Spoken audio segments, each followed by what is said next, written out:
मिट्टी लाकर उसका शिवलिंग का निर्माण करना थाली के अंदर, और जो पूजन का सामान यहाँ से बताया जा रहा है, 1 लोटा जल, गेहूं के 21 दाने जिससे वंश वृद्धि के लिए रहें, कमलगट्टे 5 क्योंकि कमल के फूल नहीं मिल पाते इसलिए कमलगट्टे बाबा देवाधिदेव महादेव को चढ़ाने के लिए, चावल साबुत दाने मतलब आखा दाना, चावल टूटा हुआ ना हो, 108 दाने चावल के, काली मिर्च 21, काली तिल 1 चुटकी, धतूरा 1, बेलपत्र 7, शमी के पत्र 7, गुलाब के फूल लाल मिल जाएं तो सबसे अच्छी बात है 7, ना मिले तो सफेद पुष्प भी चलेंगे कोई से भी, गोल सुपारी पूजन की सुपारी 3 क्योंकि 2 गोल सुपारी का गणेश जी गोरा जी बनेगा, 1 सुपारी का संकल्प,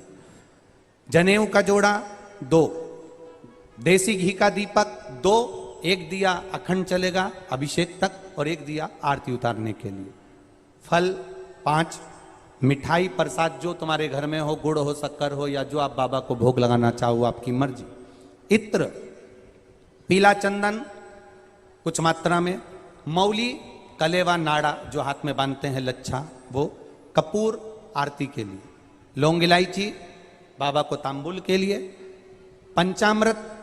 पंचामृत थोड़ा सा कटोरी में भी बना लें, थोड़ा थोड़ा सा अलग भी रख लें, दूध दही घी शहद शक्कर गंगा जल आदि ये भी रखें, और शिवलिंग बनाकर तैयार रखना, पूजन की थाली लगाकर रखना जिसमें रोली मौली चंदन अबीर गुलाल सब रखा हुआ हो, ऐसी थाली लगाकर रखना। तो बाबा से ये प्रार्थना करेंगे कि जो जो अभिषेक में बैठे और जो वो काली मिर्ची समर्पित करे उसकी जिंदगी में कभी कोई बीमारी ना आए, बस इतनी कृपा करें।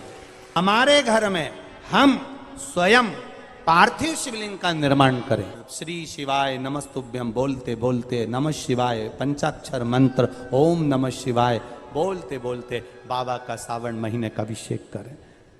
ये बार बार नहीं होता, साल में 1 बार हम लोग कराते हैं और आप लोग साथ में करते हो। घर में मिट्टी का शिवलिंग और विसर्जन करना है। तालाब सरोवर बावड़ी कुआं कहीं जाने की जरूरत नहीं। अपने पास में जो वृक्ष हो पेड़ हो मट्टी का कुंडा हो पौधा लगा हो वहीं पर विसर्जन भी आप उसी में करें, जिससे हमारी नदी तालाब बावड़ी स्वच्छ रहे पवित्र रहे। विसर्जन भी उसी दिन रात्रि को उसी समय पर बड़े भाव के साथ पूजन के साथ करेंगे।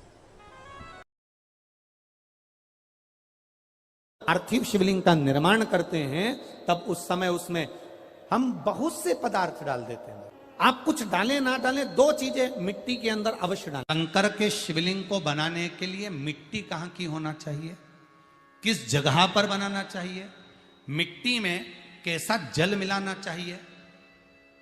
जब शिवलिंग का निर्माण करें, शंकर के शिवलिंग को जब बनाएं तो सबसे पहले कैसे बनाएं उस तक का विधान शिव महापुराण में और लिंग पुराण में कहा गया।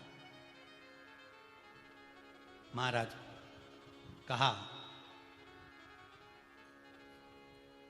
क्यारे की मिट्टी हो, क्यारा मतलब समझिएगा जिस मिट्टी पर कोई गंदगी ना करी गई हो, ऐसी जगह का कोई भाग मिट्टी का लाया जाए। उसमें शिवलिंग मट्टी का किस तरह से बनाया जाए और कैसी मट्टी हो और उसमें पानी कैसा मिलाया जाए, कैसा शिवलिंग तैयार करा जाए, उसका विधान तो आज कथा निकली है तो उसको सुन लो। क्यारे की मिट्टी, क्यारे की मिट्टी मतलब जिस मिट्टी पर कोई गंदगी ना करी गई हो ऐसी जगह की मिट्टी को लेकर जाए।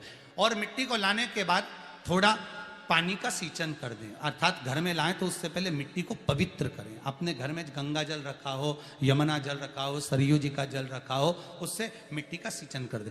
मान लो अगर ये जल नहीं भी है तो जल के अंदर थोड़ा सा इत्र डालकर मिट्टी का सींचन करें। अगर इत्र भी नहीं है तो जल के अंदर थोड़ा सा दूध डालकर मिट्टी का सींचन करें। दूध भी नहीं है तो 1 बेलपत्री जल के अंदर डालकर उस पानी का सींचन करें।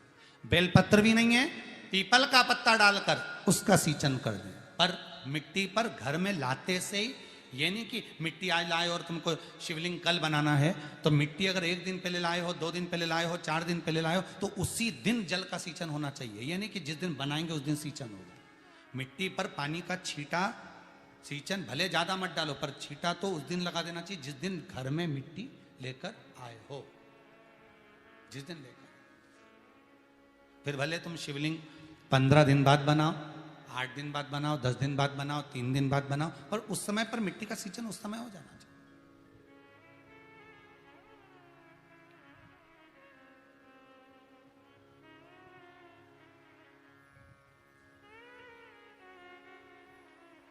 फिर कहा,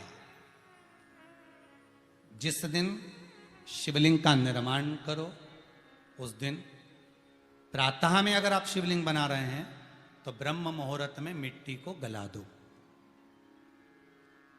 किस पानी से गलाना है उसका भी प्रमाण, उसका भी शास्त्र वर्णन कर रहा है। किस जल से गलाया जाए, शिव महापुराण की कथा कहती है, अगर आपको आज शिवलिंग का निर्माण करना है, शाम को आप शिवलिंग का निर्माण कर रहे हो, तो अपने पानी का जो मटका होता है, हंडा होता है, रसोई घर में जहां पानी भर कर रखते हो, उसके नजदीक में एक कलश जिसमें अलग से ताजा जल भरा जाए और उस पर प्लेट ढकी हो और उस पर एक चावल का दाना रखा हो, उस जल को लेकर आओ। थोड़ी देर रखा रहे, आधा घंटा, 2 घंटा, 3 घंटा, 15 मिनट, 20 मिनट, पर वो पानी वहां रखा होना चाहिए। रसोई घर में अन्नपूर्णा का निवास होता है, परिंदे के पास पितरों का निवास होता है। अन्नपूर्णा, पित्र सब रसोई घर के भीतर विराजमान होते हैं। शास्त्र कहता है 33 कोटि देवता एक समय के लिए, एक क्षण के लिए हमारे रसोई घर में प्रवेश करते हैं। इसलिए रसोई घर को तुम पूरे घर को स्वच्छ रखो ना रखो, पूरे घर को तुम साफ रखो ना रखो, पर रसोई घर एकदम क्लीन होना चाहिए, साफ होना चाहिए, स्वच्छ होना चाहिए। आज के जमाने में तो खैर गया, पर पहले जब मट्टी के चूल्हे होते थे, जब चूल्हा बंद होता था तो उसको गीला कर कर, गोबर को या पानी में उसको गीला कर कर, एक कपड़े को गीला कर कर पूरे चौके को, रसोई घर को पोंछा जाता था। मिट्टी का होता था वो, तो भी उसको पोता लगाते थे, पोंछते थे।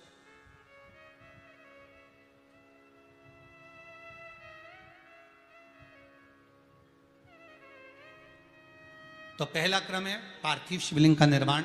सावन के महीने में अगर आप शिवलिंग बनाते हैं, सोमवार को शिवलिंग बनाते हैं, तो नियम ध्यान रखिएगा।